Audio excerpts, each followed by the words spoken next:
The thoughts, opinions, and general overall shade thrown on High at 9 News are those of the individual speakers and not those of High at 9 News, its audience, or its advertisers. The statements made do not constitute medical, legal, or financial advice, and for advice tailored to your specific situation, please consult with a licensed professional.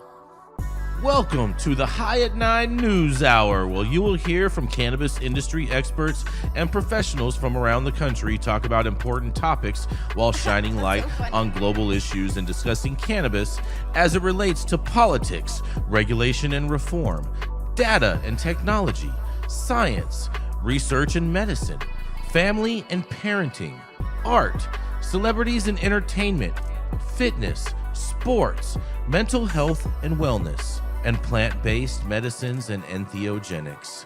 Together, we are building a stronger community, fighting the stigma and creating change. With your hosts, Jason Beck and Rico Lamitte, joined by special industry expert correspondents from around the country, and daily antics brought to you by Cannabis. Coming to you live every Monday through Friday at 9 a.m. Pacific Time and high noon on the East Coast. And thank you all for getting high at 9 with us.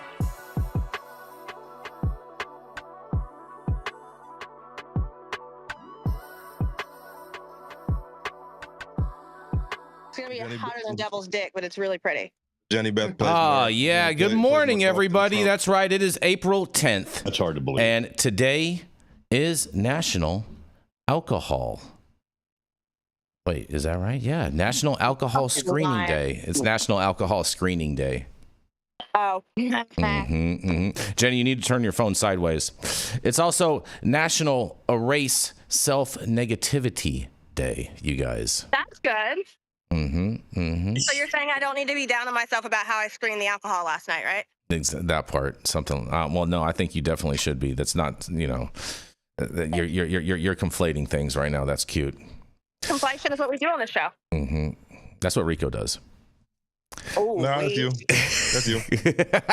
Logical fallacies here quite a bit. Yes. It's also National Farm Animals Day today, you guys. Yeah. It's also National Cinnamon Crescent Day. Oh, you like that croissant? sounds disgusting. Yeah, I like cinnamon crescents. You know, it's almost like a croissant, but it's not. Carbs, that's different. It's also National Siblings Day. Brothers and sisters. And it is National Encourage a Young Writer Day today, you guys. I can get down Do with we have that. a show today?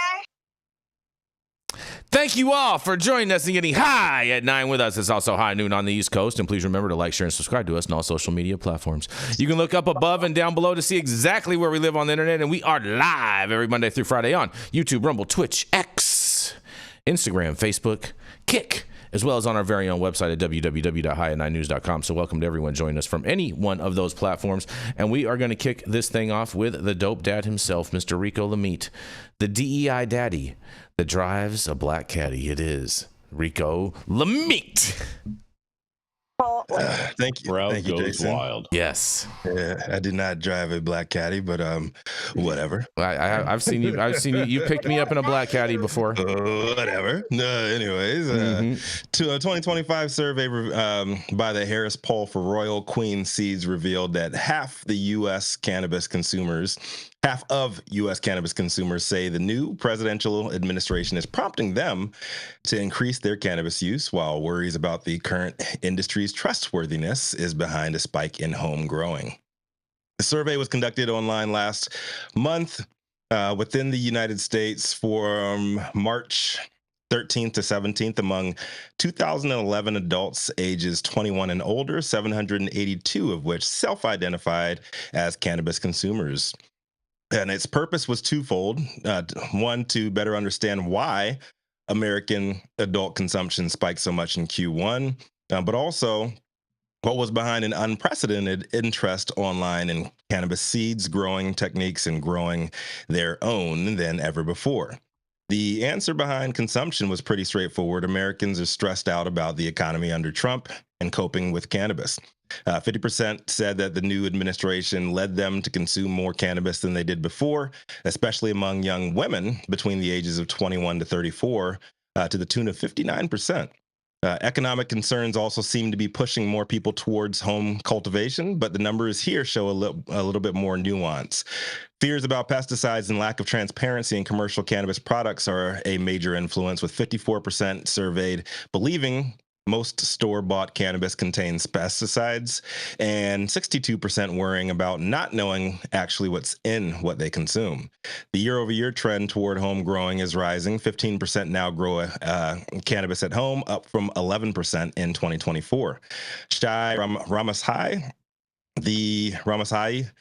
the president of Royal Queen Seeds, had this to say in response to the new data. We're seeing a groundswell of support for home cultivation across demographics, driven by not by just cost, but by trust. People know what they're putting in their bodies, and they want to know what they're putting in their bodies. For many, growing cannabis is about wellness, empowerment, and transparency, end quote. Here are a few more interesting stats from the survey about home growing. 76% surveyed agreed that growing cannabis at home would save money compared to buying at dispensaries. 58% agree that they are concerned about the potential legal risks of growing cannabis at home, even where it is legal. 62% would rather grow their own cannabis than buy it. Nearly half of who successfully grown at home say they do so because it's fun, 46%, and they enjoy growing other plants, 46%, while 40% say it's cheaper than buying at the store, and 38% say it feels safer consuming homegrown flower than store bought. 41% who have successfully grown at home also say they enjoy growing other plants, and they say tomatoes is the biggest plant that they grow other than cannabis, and 28% also said that they grow other forms of food at home. Gen Z was surprisingly the most likely to want to grow their own, and nearly a third of consumers who've seen news about contaminated cannabis say that that's what made them inclined to actually start growing.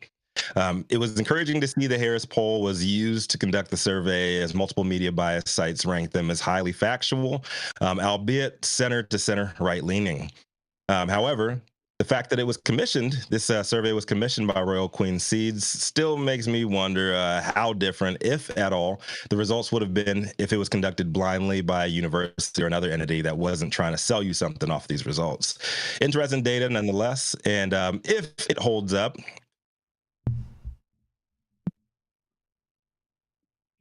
growing their own shit. Unlike us lazy millennials, more inclined to just eat the premiums and roll the dice by ignoring COAs.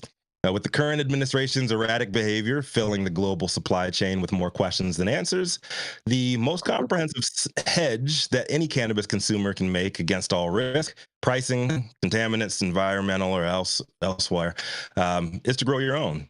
Even more reason to shame any and all lawmakers that do not allow home grow within their states. I'm Rico Lamitte, the dopest dead on the street for High 9 News. Can I go first? Can I go first, Jason? Because I got to get the fuck on. I got some shit to say. You got some shit to say about this, Jenny? I do. Me and my new driver head cover have some shit to say about this. Oh, boy. I'll name her Little Tears because that's exactly what this article is. However, Is like, what? come on. What'd you say? She said it's a whole bunch of liberal tears, and shout out to There's a center right leaning poll center, and it had nothing to do with liberal Can I tears. comment without you cutting me off? Because that would be appropriate. Thank you very much. Good morning. So when I'm done, then you can argue with me and didn't say that. I understand. Then talk. Talk. Then shut up. So I understand that there was a poll that was done. I understand that, whatever, but this seems like the most guided poll ever. And shout out to Royal Queen Seeds, great company. The reason why people are growing more, they're like, oh, are you growing because you think it's safer? No, they're not. They're growing because they fucking can now, and they think it's safe to grow. We've seen consumer trends. They don't actually give a shit so much about, what's going on. It's not a distrust in the industry. I think that portion was very guided. But when we're looking at people saying, oh, well, I'm smoking more weed because Trump is in office and I'm worried about the economy, like, please, God, why is this so guided? Why is it so skewed? And like, honestly, we sell weed, guys. So it helps my economy. Sorry, I'm done. All right, fair enough. I mean, I think this is fantastic news personally, because this just means that cannabis businesses might get saved because Trump's in office, so people are buying more weed. This is fantastic news. Everybody should be rejoicing about this. Liberation Day. Oh, Liberation Day was canceled though, wasn't it? It was put on pause. No, it's not really, Todd. Not really. What really then? What really? I think it's a good story. I think it holds weight. People are stressed the fuck out. Right. Yeah. I pressed before 11:15. People are stressed out. I think Jenny, she saw a Harris poll. She might have thought that was a Kamala Harris poll, but I think it was a valid point. That's good, bro. That's pretty good. It made a point at the end to even say, I ran it through 4 different bias checkers, and they're actually saying that they're mostly factual based, and they actually lean a little bit right, not even to the left. So, what the fuck? I don't think people grow at home because of safety. They grow at home because of the cost.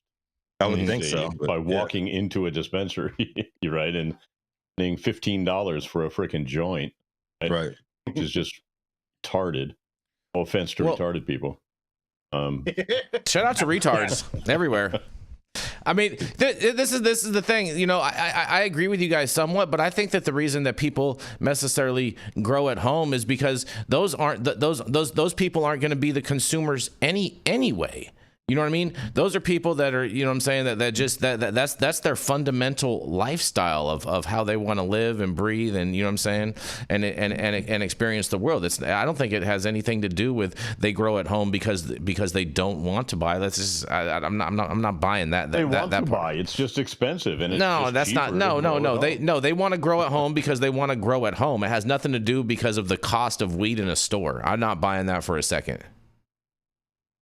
Well, we'll agree to disagree then. That's fine. Yeah, Jason, that was my thoughts going into this, but that's why I said it was encouraging to see Gen Zers are the big ones that are moving. They're making this massive shift towards home grow. I was not expecting to see that. I thought it would have been more of the older crowd. Gen Zers are actually can't find jobs and who are burdened with student loans. Right. They don't want to spend money on weed. That's right. Yeah, it makes sense. Especially if it's legal. If it's legal, right. As soon as it's legal, it's going to be increasing all over the place. You know, I think we were running Phototron. We were selling the shit out of those Phototrons. Exactly. People wanted to grow at home. Mm-hmm. But in my experience, if you're any more than just a modest consumer, you got to grow a shitload at home. And if you're looking for concentrates, you can't do it at home. So there's a market out there, and what do you mean you can do it at home if you want concentrates? That's what all those houses were blowing up from. All those kids in the backyard with PVC pipes, and you know what I'm saying? Yeah, but it's not legal and it's hard to do. If you blow your house, it's not safe. It's not safe to do. It's not hard to do. It's not safe to do. Oh no, it's how are you going to extract it? You're going to get a you go to the head shop, you buy a case of butane, bro. It's not that difficult, Dale. Hey, I used to teach people how to do that. I sold the equipment. See what I'm saying? Some fucking idiot was smoking a cigarette one time trying to do it. Yep. It's like, holy shit, did any of your mother's children live? What's wrong with you? Exactly. You're so right. That's why I said it's not safe. It's not safe. It's pretty easy, but it's not safe. Yeah. Definitely not safe, and we do not condone or endorse that in any way. Use a hair whatsoever. straightener when you're making some rosin. Mm-hmm. Mm-hmm. The dry squish. Exactly. Yeah, exactly. This was fun. I can't believe you really, you know what I'm saying? Shout out to Trump for helping out the cannabis businesses by making people buy more weed. Mm-hmm. Until my story. I just love how I can't wait to read my story. I love how I go out of my way to make things non-political, and you and Jenny Beth just want to take it there. I'm always going to take it there, Rico. Just so you know, I'm always going to take it there, bro. That's what I do. You want to take it there. You should send Donald Trump a pre-roll. Right. See if you can lighten that fucker up a little bit. You know what I'm saying? He's got a lot going on, a lot on his plate right now. You know what I mean? Always an excuse for him. Oh. It's always somebody else's fault. Always somebody else's fault. Man, you guys are funny. You guys are so funny. This was fun. We're gonna. So if you want to take it there, Jason, let's talk about egg prices. You hear about that this morning? I'm not sure what you're referring to. Egg prices are at an all-time high. All-time high. Wholesale prices were down last month, but there was a revision, and egg prices are a all-time high, meaning that we're getting gouged. I'm getting gouged right now. Groceries. What is that word? What a weird word. An interesting, good word. It's like a bag full of your stuff you get at a store. Groceries. Bro, people are talking about groceries. It's an old-fashioned word I haven't heard in so long. I mean, you know, I don't understand what you guys are getting at, but it's dear leader. It's cute. It's cute. It's cute. And on neurons are sparking now. Watch out. We're gonna roll into our first commercial, and we are gonna be right back.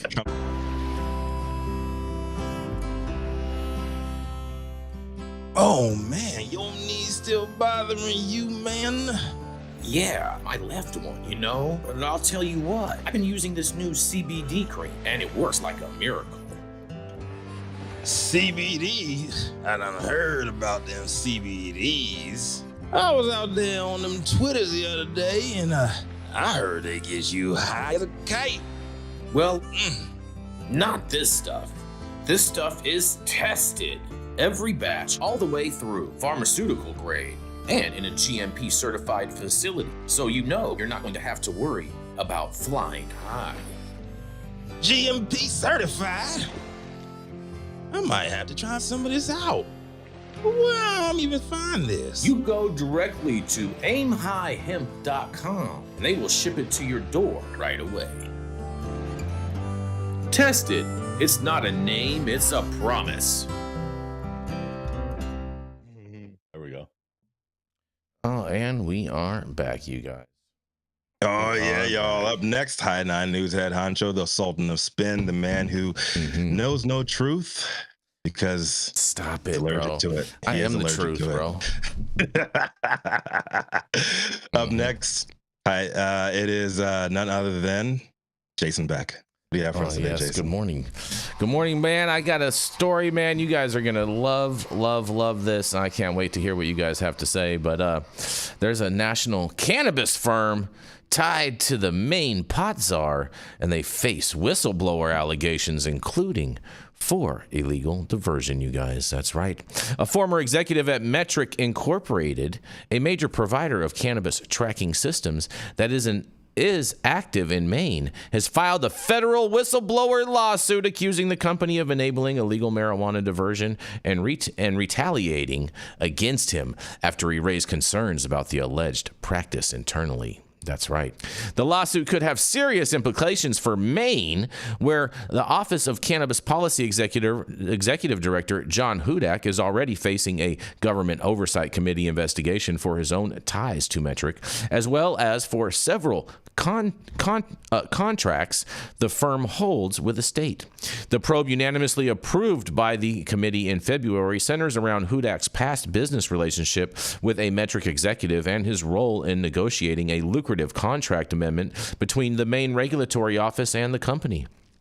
In a 21-page complaint filed on April 4th in U.S. District Court in Oregon, Marcus Estes alleges that Metric and its subsidiary Metric ID LLC fired him after he reported what he believed to be evidence that the company was, in quotes, participating in a conspiracy with the California cannabis regulators to allow the flow of cannabis into the illicit market. Estes, who was hired as an executive vice president after Metric acquired his blockchain tracking startup back in 2023, claims the company's flagship radio frequency identification, which is known as RFID, tracking system fails to meet contractual obligations to flag irregularities in cannabis distribution, a core safeguard required under California law.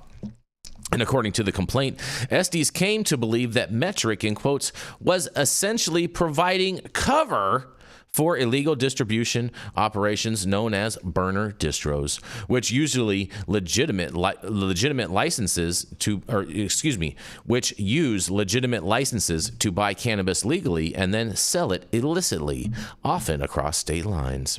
Marijuana business owners have frequently told the Maine Wire that Metric is known within their community to be vulnerable to exploitation and subversion by illicit operators, even as regulators have presented Metric services as a safeguard against black market cannabis trafficking.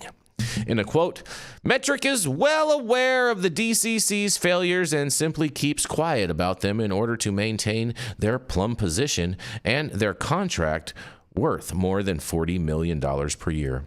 The complaint alleges, referencing California's Department of Cannabis Control, Estes contends that Metric's system, in quotes, does nothing to flag irregularities, and that the company benefits from the status quo, which is, in quotes, at the expense of the cannabis industry in general.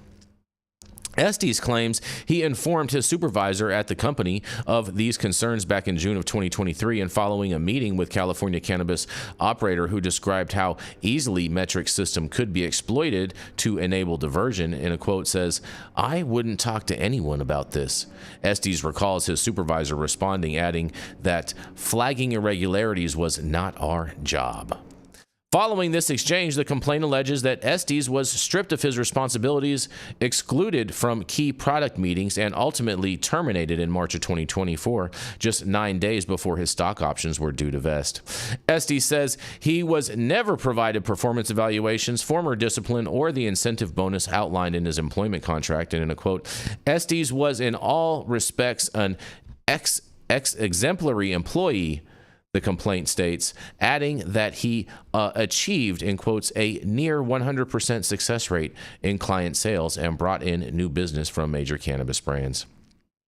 The complaint also raises concerns about Metric's handling of its acquisition of Estes' former company, Chroma Signet, alleging the deal was structured through a shell company to avoid scrutiny from the state regulators, and Estes alleges Metric CEO Michael Johnson told him, in quotes, some of Metric's state contracts forbid Metric from selling to marijuana licenses, and that the acquisition was intentionally concealed.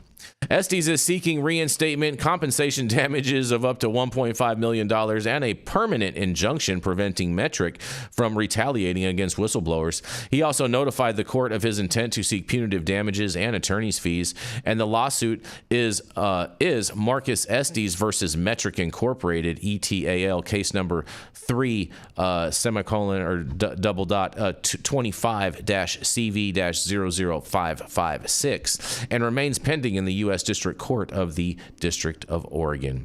Hudak, who assumed leadership of Maine's OCP in 2022, co-founded Friedman & Koski Incorporated, a consulting firm that advised Maine on its marijuana legalization efforts before he took the state position.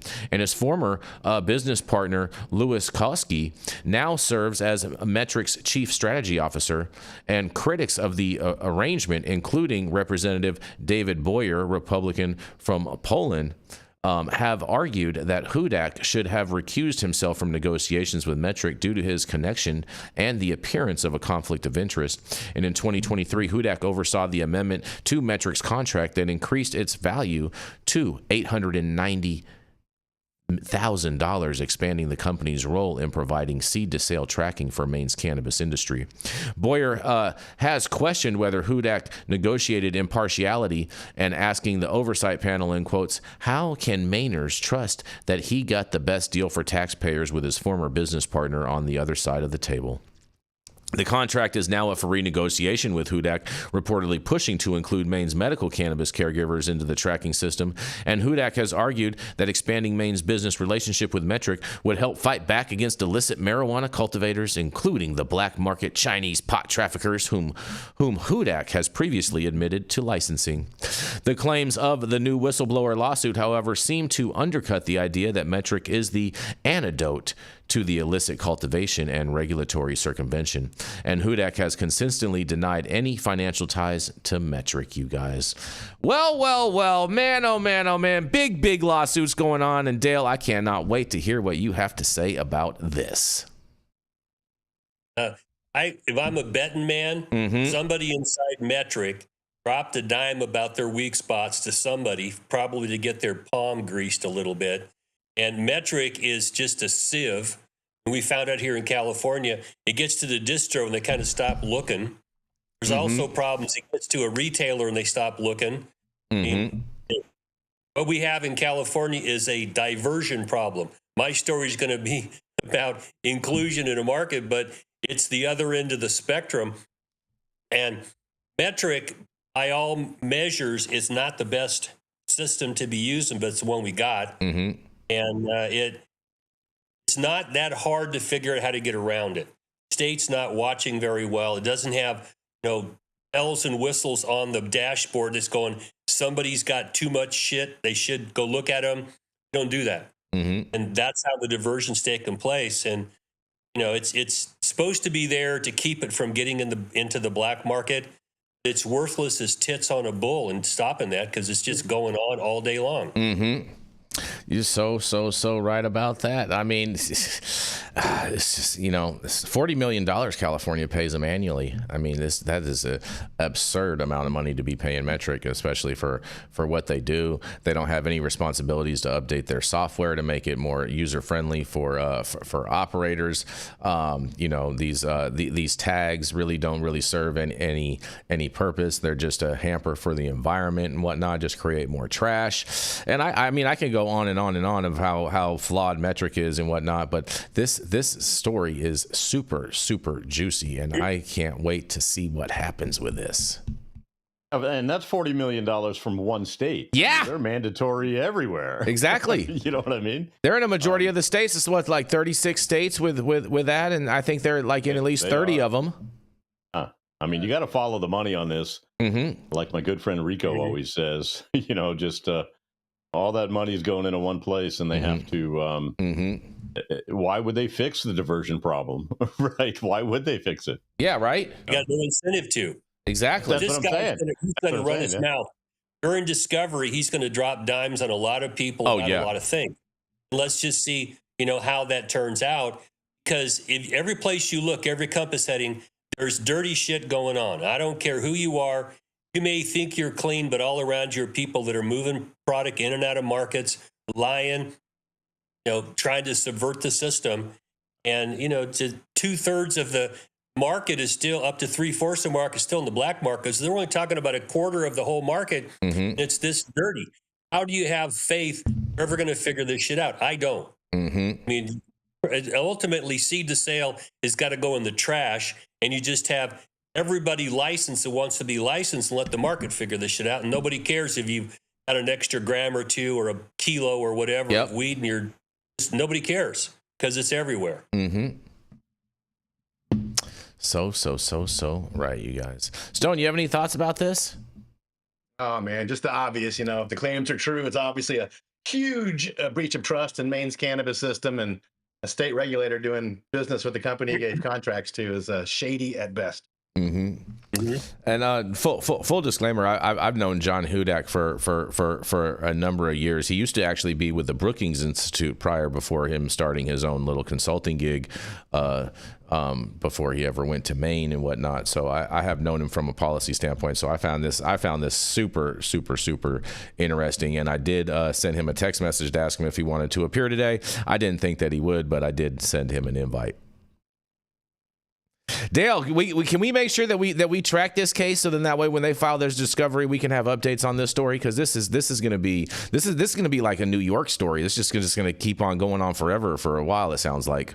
And I imagine Metric has literally they have virtually no competition. This is only a matter of time until some shit like this went down. Oh, we can follow this, Jason. Yeah. Discovery is not necessarily made public. Okay. I mean, most of the discovery I do is kept quiet. But in this case, I suspect there's going to be people running their mouth to let things out, because it's going to help to get this case resolved. Because the more you show that people are dirty, the more likely they're going to want to cut this shit off as soon as they can. It's a tactic to get cases resolved. As you leak things, you find out documents, testimony, things like that. So I'm sure we'll get some of that as it goes along, and I'll keep my eye out for it. I love that. I love to hear that, you guys. Anything else you want to say, Rico, Todd? I think the guy was caught with a bunch of all these metric classified documents in their bathroom.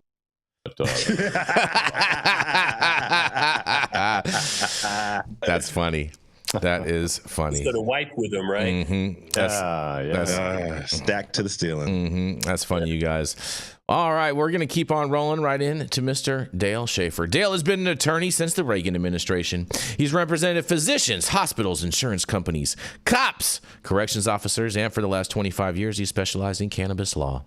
He served a 5-year federal prison sentence for helping medical marijuana patients and managed to save his law license.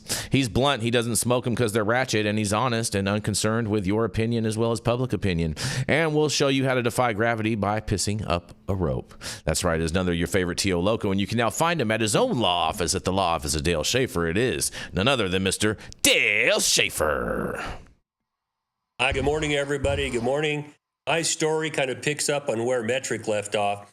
Came out of MJ Biz Daily yesterday. Chris Roberts wrote this, and the headline, Lack of Track and Trace System at Heart of Marijuana Inversion in New York. And this is the opposite of diversion, which we have here in California. And as I'm reading this is a set stage for how people make use of a system, if you will, or the hope of a system to just continue to shove product into a market that's supposed to be tracked and traced from seed to sale. Now, we all know that from California, a whole lot of our product here is going out of state. But when you get to New York, they hired BioTrack, or they gave a contract to BioTrack to watch this, but it seems that nobody ever hit the green light to get it started. So there's no information going into BioTrack right now to just clarify who's doing what. And so what it turns out is that in the retail stores, you find products like Stizzy. This is one of the complaints I had. Find Stizzy products, and where'd they come from? Well, the odds they came from New York are pretty low. Probably came from California or something like that. And when you take a look at their system, nobody can tell you how much is being produced by the cultivation community. See if that matches up with what's being sold at the retail level. Because as I said, no one's putting information in. The apps are not up. And you just have to wonder, why are people dragging their feet so much about this? And, my first thought is because I'm a skeptic about everything, is that there's dirtiness going on here, and people are dragging this out because you can pick up weed off the black market a hell of a lot cheaper than you can buy it from a licensed cultivator or a manufacturer in New York. So my suspicion is that there's dirtiness going on here. Kathy Hochul called it a disaster. Well, you're the captain of the ship. You're going to fix this goddamn disaster? How are you going to do this? They put their focus on social equity, which, I'm okay with putting effort in social equity. But if there's no accountability for the system, I've been in this business for a long time. I know a whole lot of people who are what we call highly disagreeable folks. You tell them there's a law and they go, yeah, right, enforce it. If you don't have the system in place to catch them and enforce it, they're going to run rampant. Okay, so the diversion story that Jason just gave, the other side of it's New York inversion story here, and all of it's horseshit because no one really wants to keep careful track of the weed that's being produced. Okay, that's the story here. You want to know how the black market continues to thrive? These are two stories to tell you how it keeps happening. I'm going to throw this back at you guys for your comment. What do you think about this? New York got a big inversion problem. Man, I love how they call it inversion. I think Did they ever say why New York chose BioTrack over Metric? No, I didn't see that. They just said that they did. I'm willing to bet. BioTrack competed here in California. It didn't win. I'm willing to bet that. Same in Nevada. Same thing. You know what I think it was, Dale? I'm willing to bet that that there was someone that had a consulting company, a former partner went to work for BioTrack, and then that other person got some job in New York State, and that's how BioTrack came to roost in New York. Mm-hmm. Yeah.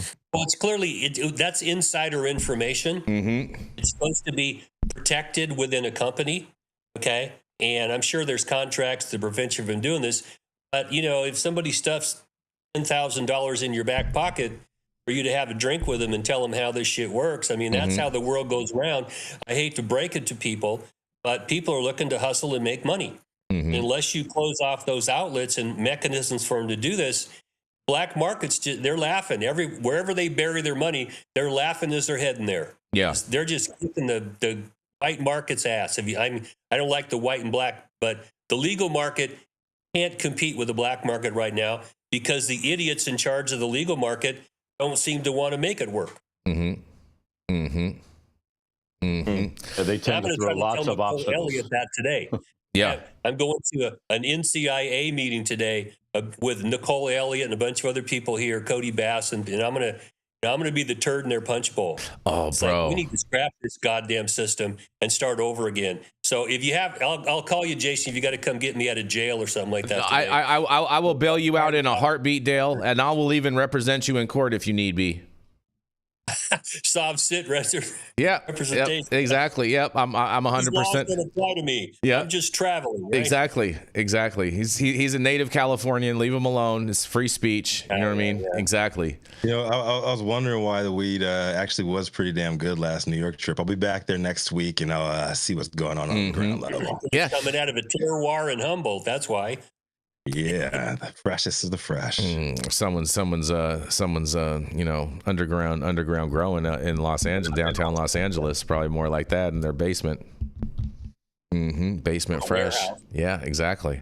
Basement fresh. I know nothing about that. I bet. 5 pounds per light down there, right? I mean, Todd. I mean, you run a lab. I mean, do you think you guys have a big inversion problem in Nevada? I mean, you guys got all these tourists coming out there all the time and everything.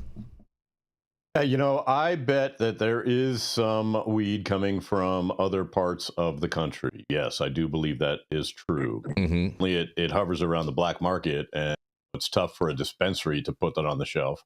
Okay. But I know that there's weed coming in from California for sure. Well, I mean, some of it's coming into your house. You're just like, oh, this is a good weed. Oh, man, this is great. People are visiting me, maybe. Yeah, exactly. That's what I was saying. Yeah, I wasn't alluded. Yes, come on, Todd. Come on. I can't help what people bring. Yeah, exactly. Right. You know what I mean? It's like that movie Casino. It's just another person with coming in with a suitcase, right?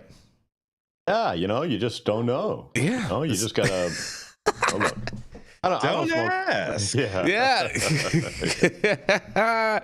I mean, I don't smoke anymore, though.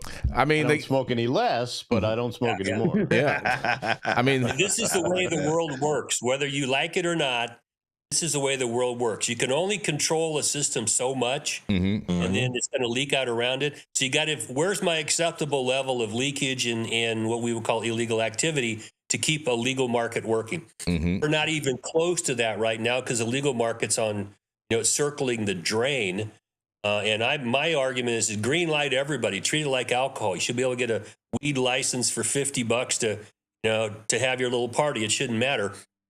We can get there, the black market will shrink a lot just because it can't compete. But the white market is going to have a problem because the more you put out there for people to choose from, the less you're going to be able to make. You got to drop your prices. And, it's just going to be the nature of the beast. It'll be the next phase of legal cannabis. We're just not even close right now. This is just so stupid. Stevie Wonder can see how fucked up this is, but no one really wants to address diversion and inversion problems realistically because, people are getting money stuffed in their pocket right and left. And people know it. They don't want to hit the system right now. Yeah. It's also an interesting product to some people it's a beer, right? Or a glass of wine and, just want to relax. And to other people, it's morphine, right? Or some sort of cancer miracle drug, right? So you have on the one side, people want to treat it like alcohol, and on the other side, people want to treat it like pharmaceuticals. Right? So it's this weird, how do we do this? And I think they just overthink everything. We say just make it legal and let people do what they want with it, right? Yeah. Well, that's supposed to be the key to freedom. Okay, we're supposed to have freedom to do what we want to do. This is not alcohol, and it's not a pharmaceutical either. I mean, it's somewhere in between. And the market models we have are alcohol and pharmaceuticals. Both of them are FUBAR, fucked up so badly you can't. But it needs to be treated commercially more like alcohol and not like a pharmaceutical, because those of us who have criminal records and things like that, we would never be allowed into a legal market that's treated like pharmaceuticals. We're never going to get there. So social equity is going down the toilet. And here in California, alcohol is taxed at 1 to 3%. I'm happy for that. No local jurisdiction can prohibit alcohol in California. You can zone it and things like that. That, I think, would help. It's not an exact fit. It's a hell of a lot better fit than we have right now, because the black market is just the tail wagging the dog. Very, very, very, very, very true. I mean, it's New York. I mean, I'm not surprised by this, but in all essence, they kind of need an inversion problem to have good product up there, because they just got a whole bunch of like hemp growers up there just growing outdoor weed. Lots of boof. Lots of boof. Well, on that, we are going to roll into our next commercial, and we are going to be right back.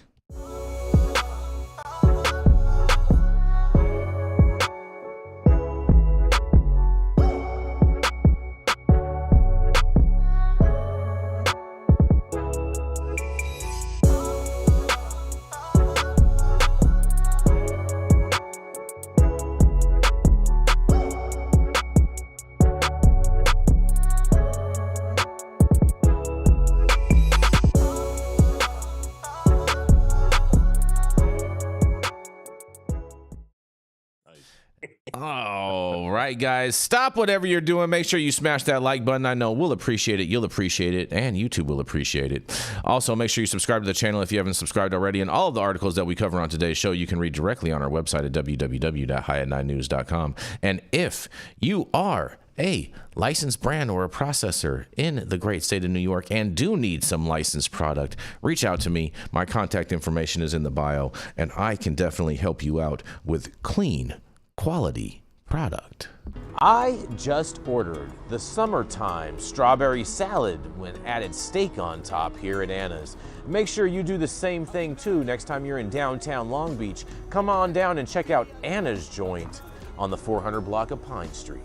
They have amazing selection of beers, foods, and when you come down here to Anna's, you can even challenge me to a game of shuffleboard if you want to lose.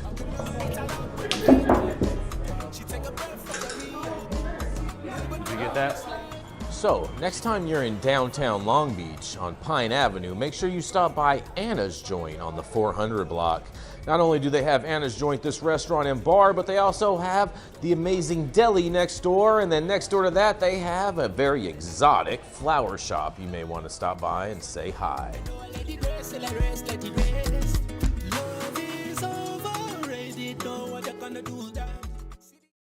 Oh, yes, and we are back, you guys.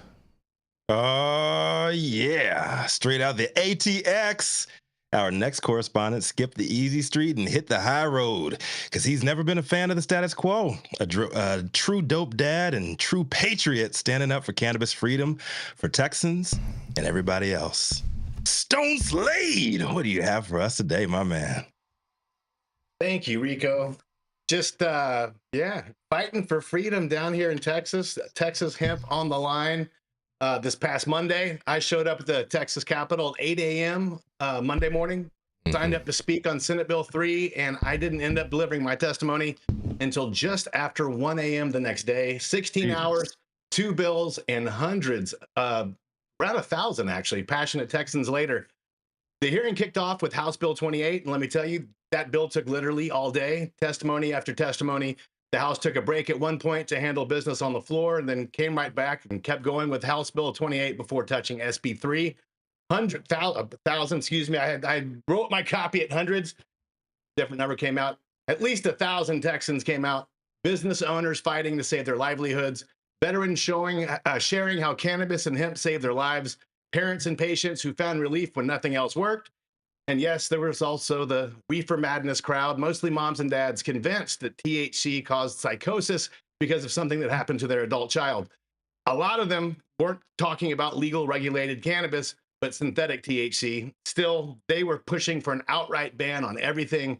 That's like banning broccoli because someone got food poisoning from one bad can of broccoli soup.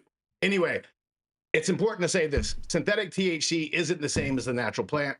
A lot of what's gone wrong with the market, with the rise of synthetics, is because of prohibition in the first place. You limit access to regulated products and people will find workarounds. It's basic economics. Prohibition created the problem, and now we're just going to blame the plant. When I finally got to testify, it was like I said, after 1 a.m., I shared my story, how I just used high THC oil to get off Oxycontin after having major back surgery this last fall. I reminded lawmakers that not one person in recorded history has ever died from cannabis. Meanwhile, there's thousands of products that sit on store shelves that a child could actually die from. Cannabis obviously is not one of those. Chair Representative Ken King complimented my remarks, saying that I was very clear and concise, and I think you rehearsed, and I'll take that as a win at 1 a.m. Here's what you need to know. Both HB 28 and SB 3 are a serious threat to the hemp industry as they're currently written. Together, they put over 50,000 Texans out of jobs. They would gut a growing regulated market and hand it over to street sellers and online operators with no oversight, no ID checks, no testing, no accountability. The bills haven't moved forward yet. For now, they're paused, but we're going to have to head back to the Capitol when the lawmakers resume talks. And when we do, we need to shift our focus to support HB 4242. House Bill 4242 takes a smarter approach. It doesn't blow up everything just to look tough. It proposes real regulation, licensing, age restrictions, and testing, all the things that people say they want when they talk about safety. And I can't end this without giving a huge shout out to Lucas Gilkey, CEO and founder of Hometown Hero. He's been leading the charge to defend Texas hemp from the start. Lucas made sure that nobody showed up to the hearing that went hungry or couldn't charge their phone. He literally fed 1,000 people, pretty much, people that came out to testify, people who were small businesses, owners, veterans, and that's the kind of leadership that we need more of in this industry. So the fight's not over. We're still here. We're still watching, and we'll be back at the Capitol the second the bills come back to life. I'm Stone Slade with the High at 9 News.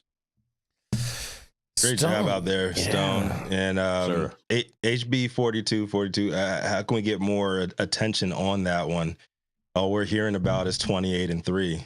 28 and 3 are definitely hogging the media spotlight right now.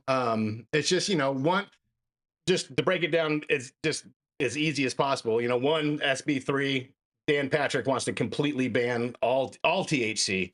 And then House Bill 28 doesn't ban everything, but it's weird. It only wants to have the delivery system for THC be in a beverage. Mm-hmm. It wants to take away smokable, it wants to take away edibles, it wants to take away tinctures.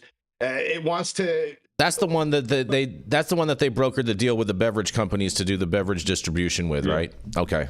Yep. Exactly. They want the TABC to run cannabis, and they're not equipped for it at all. Like so not equipped for it.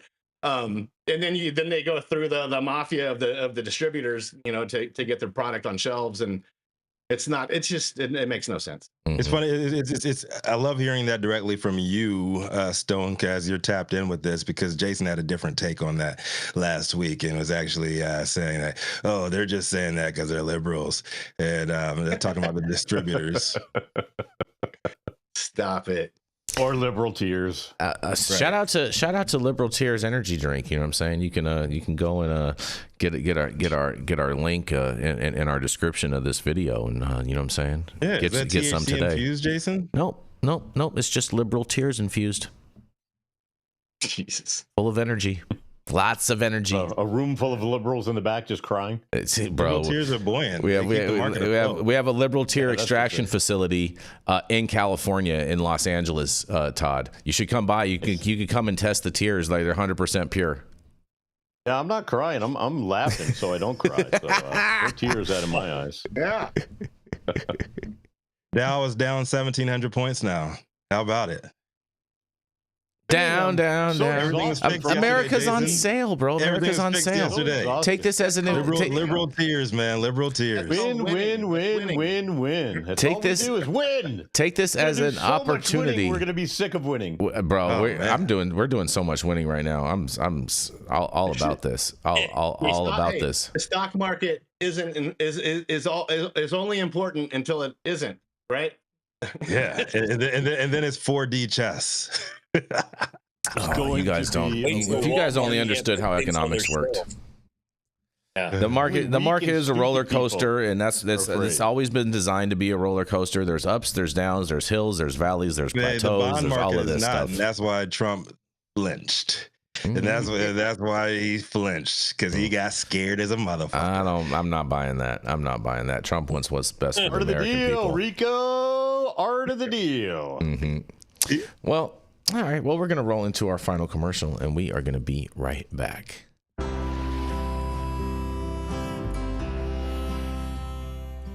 Oh man, your knees still bothering you, man? Yeah, I left one, you know? But I'll tell you what, I've been using this new CBD cream, and it works like a miracle. CBDs? I done heard about them CBDs.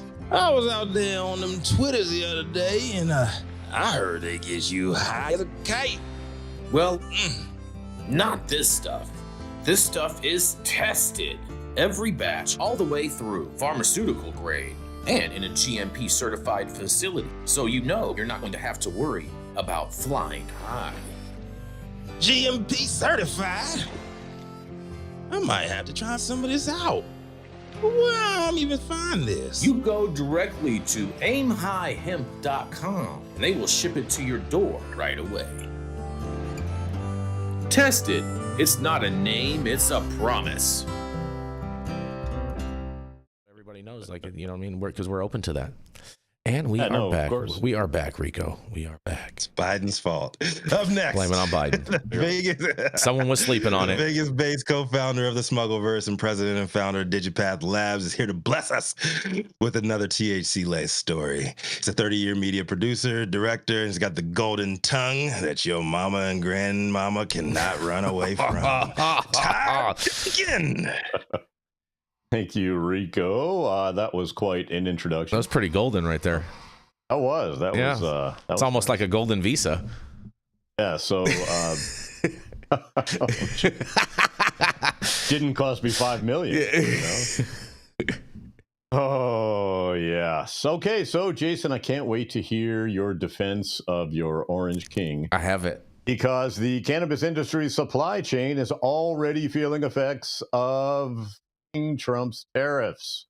Licensed cannabis operators and ancillary companies are bracing for rising business costs, plus customers and vendor backlash in the wake of President Donald J. Trump's erratic blanket tariffs have rattled the global economy and stoked fears of recession and accelerated inflation in the United States of America.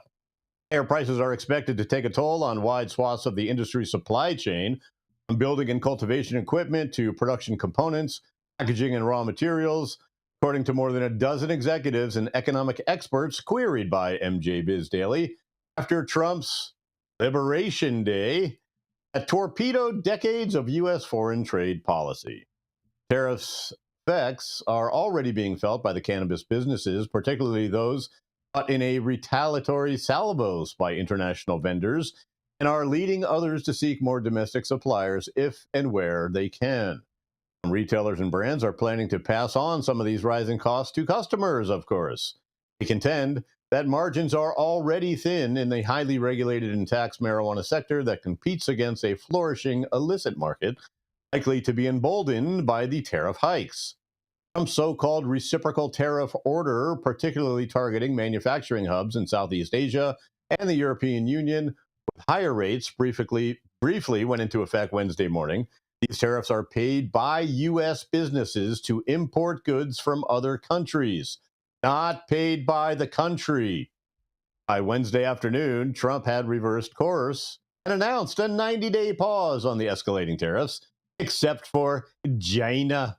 China. Cannabis operators dangerously exposed as under the president's reciprocal tariff plan. Several countries in Southeast Asia and European Union that supply cannabis and ancillary companies equipment such as point-of-sale systems and raw materials face double-digit tariff hikes. China is now facing a 125% tariff after Beijing failed to lift its 34% retaliatory tariff by Trump-imposed Tuesday's deadline in an escalating trade war with the United States, largest importer and third largest exporter. Sweeping 10% tariff, which remains on all products imported from roughly 90 countries, into effect April 5th, triggering a record two-day sell-off. It zapped $6.6 trillion in value from U.S. stock exchanges, according to the Wall Street Journal. This policy reversal Wednesday sparked a major comeback on U.S. trading indexes and fueled historic gains, according to the Associated Press. Create a problem, change my mind, claim credit for the victory. A very, very common thing that our Lord and Savior has been doing while he's in office. Advisors share pure U.S. cannabis EFT, which tracks U.S. marijuana companies, was still trading near a 52-week low on Wednesday, with shares closing in at $2.14. Arnaud Dumas de Raleigh, who is the founder of the cannabis consultancy May the 5th and chair of Vape Safer, an industry trade group, said, tariffs are no longer a geopolitical footnote. Our industry, they're a direct threat to profitability and scalability. Cannabis industry is dangerously exposed to global supply chain risks, many of which just got a lot more expensive overnight. Policies are already influencing material construction costs, procurement strategies, project risk, industry observers said. Cost of the inputs such as aluminum, electrical gear, and security equipment, regulatory requirement for plant-touching operators, have increased 10 to 40%, according to Todd Friedman, Director of Strategic Partnerships for DAG Facilities, a Florida-based commercial construction company that designs and builds cultivation operations for cannabis companies. Material costs for steel framing and conduit have nearly doubled in some regions. Lighting and surveillance equipment, commonly sourced from China and Germany, have seen double-digit increases, Friedman added. Procurement terms are also adjusting, cannabis business leaders said. Price quotes, once valid for 30 to 60 days, have been minimized to only a few days. Front deposits or full prepayments also have been initiated to secure pricing, adding more strain to cash flow. Response contractors are including larger contingencies into bids, contract clauses for sudden price hike adjustments. They've been warned, quote, clients may face unexpected requests for early payments or need to revise funding strategies mid-project.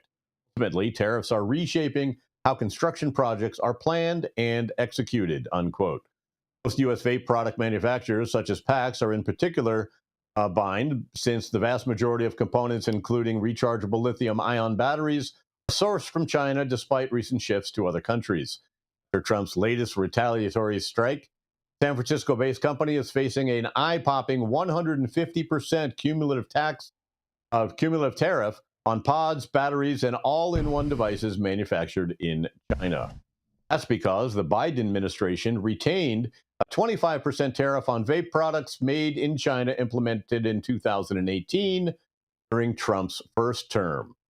Companies PAX Plus and PAX Mini are produced in Malaysia, which is facing a 24% retaliatory tariff. Economic uncertainty and anathema to business forecasting and expansion appears to be the new normal. A spokesperson Laura Fogelman told MJ Biz Daily via email, quote, the cannabis and vape supply chains are uniquely complex, and companies across the board are scrambling to assess what these new costs will look like long term and how to best absorb them. Countries that once seemed like the most viable manufacturing alternatives to China may no longer be. And the sourcing of component parts is becoming an even more critical part of the equation. Home growers and licensed cannabis cultivators sourcing premium genetics overseas can also expect price hikes. Eugene Boucrieve, head of marketing at Fast Buds, bills itself as one of the largest auto seed banks in the world, said, quote, tariffs on international imports, particularly from key seed-producing countries, the Netherlands and Spain, are likely to lead to a price increase of approximately 10 to 20% for European seeds in the U.S. market. Czech Republic-based company, which sells seeds directly to buyers in over 50 countries, expects tariffs to have a moderate impact on operations. He added, European genetics are occasionally used for pheno hunting and breeding projects, but the overall cost structure of our core business remains stable. We're committed to absorbing as much of the additional cost as possible and maintaining current pricing for our customers for as long as we can. The City, Missouri-based cannabis producer and brand Illicit Gardens, taking a similar approach with customers. David Craig, the company's chief marketing officer, said via email, the new tariffs are expected to indirectly impact our costs on everything from lighting equipment to packaging. In an industry already navigating tight margins and heavy regulation, even small increases in supply chain can add expenses. I'm Todd Denkin with High 9 News, and, Jason, I want to know your opinion right away, how your Orange Lord and Savior is affecting now the cannabis industry. Well, I'm sure you'll agree. I find it's interesting. Everything he's doing is perfect. It's phenomenal. It's phenomenal, everything that he's doing. But I do want to acknowledge Miss Leah Patrick and thank her so much for the super chat. She says everyone should have the right to grow. Much love, and I think that's something that all of us here can totally agree on.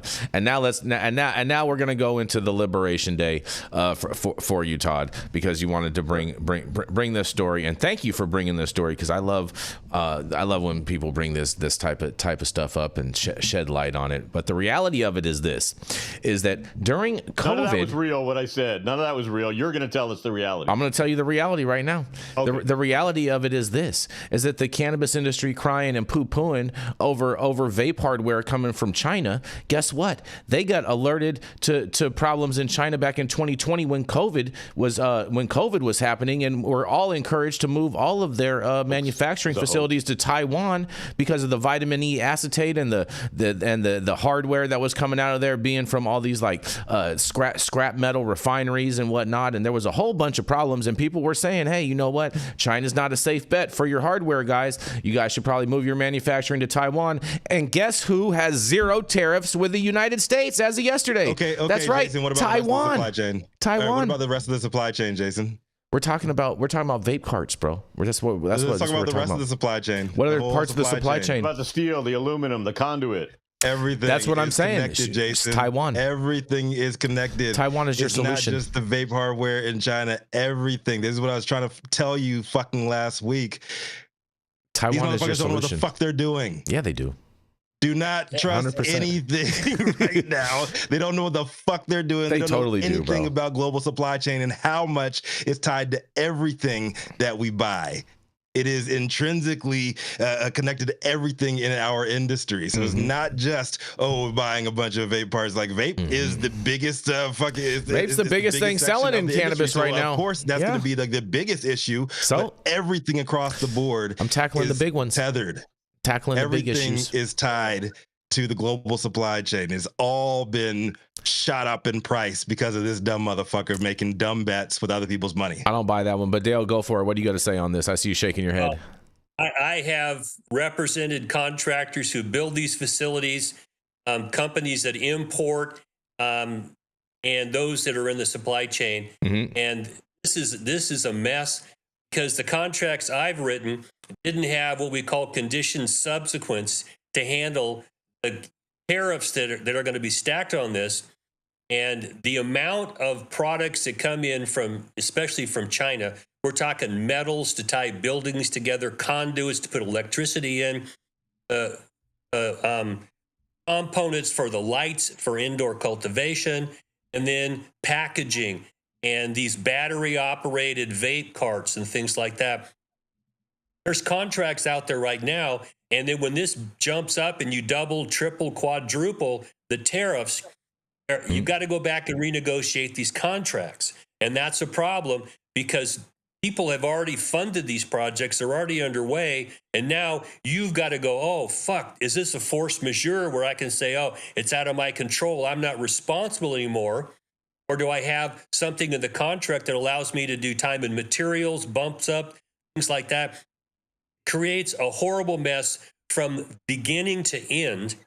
Okay? And as these guys on this panel know, there's not just one place you get this. The global supply chain runs from multiple places, like tributaries to a river. Once it gets to Long Beach and comes in, it's come from a lot of places. And how do you keep track of this? And I don't really have an answer other than we got to sit down and renegotiate a contract here, because the margins are too small to absorb a quadrupling of the tariffs on products coming in. You just don't have the margins to do it. So either the contract's going to go hell and you're going to be in court suing over it, or you've got to go to renegotiate it and you got to find the money to pay for it. This is going to be just a giant turd in a punch bowl for the cannabis industry. And that's just one industry. I've got 2 sons in construction. Same thing that have to happen in construction, because so much of what's in a building, we don't make metals anymore in the United States. We really don't. Don't make wood either. So here's the thing. Here's the thing, Dale. You know, and Rico, I'm surprised you're not more behind this, but I think Steve Blessingham in the chat, he said it. He said it perfectly in a very understandable manner.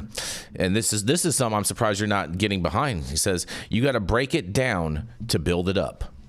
Oh, please. What? No. Hold on. I got one more Steve Blessingham comment in the You chat. gotta burn it down, not break it down. There's a difference. Oh boy, There's a big difference. He also says he also says in here in the chat, shout out to Steve Blessingham. It says, so I buy a classic car and it needs work. Do I tear it down and rebuild it, or do I let it slowly rust to the ground? And that is what is happening with America. We are rebuilding, building back better. We're taking that over. As a classic car guy myself, I gotta push back on that. If you have a classic car and you build it, it depends on what the fucking problem is. You diagnose the problem first before you start doing anything. We have been diagnosing the problem. The problem has been our gross overspending. We've been spending over $1 billion every single day as the United States government, bro, and that is gross overspending. He wouldn't be spending $92 million for a fucking birthday party.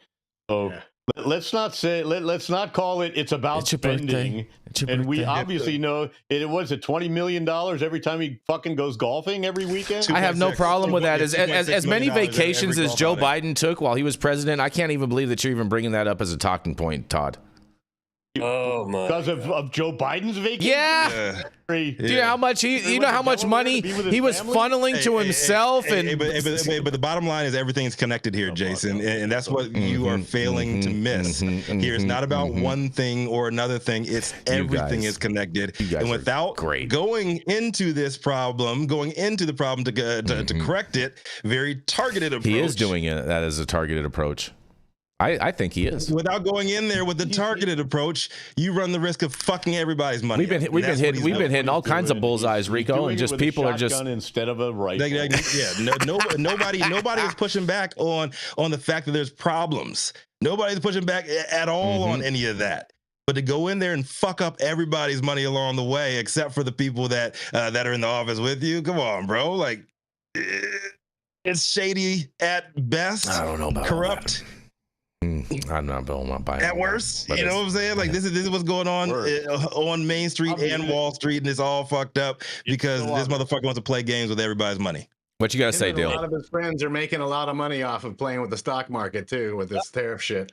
Well, let me just put it to you How this much way. are you making, Jason? What do you gotta say, Dale? Let me put it to you this way, guys. I'm old enough to have teachers that were World War II veterans. Okay. We lived under a threat of nuclear destruction. And that's all sort of gotten put off to the side. We sort of forgot that the reason we haven't blown ourselves up in the last 80 years is because we had alliances and they trusted us. The world does not trust us anymore. At all. Oh, I disagree with that. What I heard out of Europe is that when Trump was elected the first time, they were pissed off at Donald. Now they're pissed off at us for reelecting him again because the world's trust and order is now gone. And where it's going to come back together, I don't think we know yet. Okay. And driving this train, and there's no tracks and there's a cliff up ahead, I'm not real hopeful because, I'm a veteran and I do not want to see any more wars. I'm with you on that. And that's why I'm surprised you're not more pro-Trump, Dale, because Trump is the only person Trump is the only president that hasn't brought us into another war. Yemen? Trump's the only one that hasn't brought us into another war. Dale, Yemen, but peace. Yemen Peace. is not the problem. Just let the press know first. Mosquito flying around your ear. Problem is Russia and China and Iran and North Korea. If they don't have nuclear weapons, they're trying to get them. Don't forget Israel. Going to reluctantly get them because they can't rely on us anymore. Germany's going to get them. And those were the two countries we tried to demilitarize after World War II because those fuckers caused a bunch of killing. Okay? Wants to turn us into back to the Russia-like. law of the jungle here, and that's not where we want to be. well, I totally disagree with a lot of that, but I respect all you guys. Because you're brainwashed. I'm definitely not brainwashed. That's definitely. Why. I'm not wrong either. But that's cute. You guys can. I'm welcome to have you. You guys are allowed to. You know what I'm saying? Have your opinions, and they can be wrong. No, it's not an opinion. It's spitting facts here, bro. It's not facts. It's not facts. That's how the global economy works. It's not facts. In the bond market. So exactly what Dale said right there. That is the world losing faith in America. It is not the world losing faith. Hold on, no, Rico. It's not the world losing faith. It's all the globalists that are trying to control a one-world government. Hold on, Jason. That's because people do not trust the American government to pay back the fucking debt. When people don't trust us, they're not going to do business with us. The debt is getting paid back because we're eliminating a majority of the debt that we were reoccurring constantly with all of the great things that Doge has been doing. So that's a cute spin too, right there. But nonetheless, get his last story, bro. That's what it's like to be in a cult. What do you have a cult meetings or do you guys meet regularly? Let me roll into this last story. Compound actually that you have to check in on, every now and again. all day, every day, and Raising Cane is running that compound. General Raising Cane. But let me tell you guys, man, this is a story coming out of Oregon. They say the soul of cannabis is gone. Portland marijuana dispensaries rocked by crime and oversaturated market. That's right, you guys. A Portland cannabis wholesale business owner is shutting down operations, citing repeated break-ins, dangerous conditions, and economic challenges in an oversaturated market. Joel Stewart, who launched Shades PDX last June after 9 years in the cannabis industry, said his wholesale transportation business connecting local farms with dispensaries faced mounting difficulties despite initial efforts to succeed. At the turn of the year, all of a sudden, people started getting robbed. We got hit twice, Stewart said. I got friends in dispensaries right now getting robbed and pistol whipped, and I got people's livelihoods getting destroyed, he says. The Oregon Liquor and Cannabis Commission reports 2024 marked the largest cannabis harvest in state history, recording 5,735,796.24 pounds. And that's 4% higher than previous record set in 2021. In a quote, he says, "It's flooded. It's too much product. It's oversaturated." Stewart said, "It's the best weed in the country and we have the cheapest prices." I don't know about that, but you guys do have the cheapest prices. Nonetheless, the market conditions raise questions about the motivation behind frequent break-ins. And in a quote says, "You can take weed and sell it on the black market for a lot of money," Stewart explained. In January, Portland Cannabis Market, the city's largest cannabis retailer, closed after suffering 7 break-ins over 7 years. CEO Corey Turner estimated the business lost approximately $1.5 million in stolen product and damages. And a quote says, "I'm stepping out and away from the business," Turner said. "This is not sustainable for me or my family." Police arrested a suspect during a Portland cannabis market's final break-in, but dispensary owners report that slow response times due to police understaffing rarely result in arrests. And Matt Bucher, co-owner of Truly Pure in Southeast Portland, experienced a December robbery where assailants assaulted an employee and held them at gunpoint. In a quote says, "We were sick to our stomachs," Bucher said. "I think that there is enough tax revenue coming from our industry that there should be something put in place that should be advocating for us and protecting us in these scenarios." I totally agree with that statement. The accumulation of challenges has deeply affected Stewart, who entered the cannabis industry with altruistic intentions. And in a quote says, "It's like the soul of cannabis is gone," Stewart said. "Ripped out, he says. Man, oh man, oh man, I know so many operators that feel this exact same way all the time, and it seems like the same thing that's happening in Oakland and the Bay Area is just happening in Oregon as well, and happened throughout a lot of these places, and it is super, super sad, and I can't wait to hear what you guys have to say about this. It's a direct response to this shitty economy that people got to rob places and break in and steal weed. How can I, right? Well, I think a lot of it happened from a lot of like the whole defunding the police movement in a lot of these municipalities. They got rid of a whole bunch of police. Police was defunded. Police were the totally only defunding defunded. that's happening is now with Dogie. That's defunding government. The only defunding that's happening now. That's cute. That's cute, Todd. What do you got? Any thoughts, like Dale? Doggy. About Doggy. Well, the problem is that I don't want to insult dogs. Cannabis industry still looked upon as a black market operation. Yep. And this is soft crime. They're not interested in showing up. I had clients in Oakland that the cops wouldn't show up, so they just brought their own gun, start shooting back. Yeah. I mean, that's the Wild West. Yep. We can't really sustain that. The cops are not going to risk their life for someone stealing cannabis. Very true. It isn't like it's a bank. They show up and they'll defend a bank to the death. For a dispensary, let us know when they're gone and we'll come clean up the mess. Yep. That's what we get out of the cops. And the way to change that is to give them some skin in the game. And, nobody wants to talk about, helping to get enforcement actions through tax, it's not a direct connection. They don't give a shit about us. That's the problem. And a lot of these prosecutors that, want to go out and be light on crime, I think the general public is pretty much sick and tired of that. If someone's a thief, then don't just let them walk out the door and go thieve again. Yeah. Kick their ass. Exactly. I went to prison. I went to prison with people who lacked moral compass, and they were there because they were lying, stealing sacks of shit. And those kind of people need to have a boot up their ass occasionally to stop. But the industry right now is just out flying blind. The government's not protecting us. The cops aren't protecting us. Inside our own movement, we're moving product in and out of the black market, and people are making money, but the legal market is on life support. It's just hard to watch. Did they say anywhere in this where the illegal weed from Oregon is going? I know we're seeing like California weed like pop. Well, I was gonna say New York, bro. I was gonna say New York because they have such an inversion problem. But that's what I'm saying. Like we see all that California weed over there, but they're not really saying much about Oregon. Well, the Oregon weed is just struck me about this story they're talking about. Well, it's the same thing. It's the same thing that I said yesterday, Rico. It's Oregon weed, it's Oklahoma weed, and it's all designed as California weed. It's all they're saying it's all California weed because California weed's the only thing that sells. It's California weed for sure. Yeah, Oregon got their own shit. No one goes into a store and says, "Let me get that Oregon weed." No one says that. People in Oregon don't even say that. That's why I asked you. Does it say where that is going? Yeah, it's getting put in baggies that say that it's from California. Illegal Oregon weed. That's my question. Yeah, it's getting put in bags that say it's from California. It's the same thing that's happening to all the Oklahoma trap weed. Same exact thing. One of the black market. That's where it's going. That is packaging that says it's from California, Todd. That's right. The point.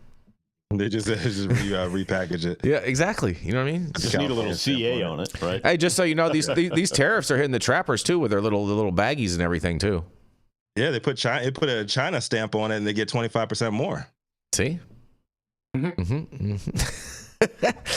have any thoughts on this, Stone? No, I'm good, man. You're good? All right, fair enough. That's all I gotta say. All right, fair enough.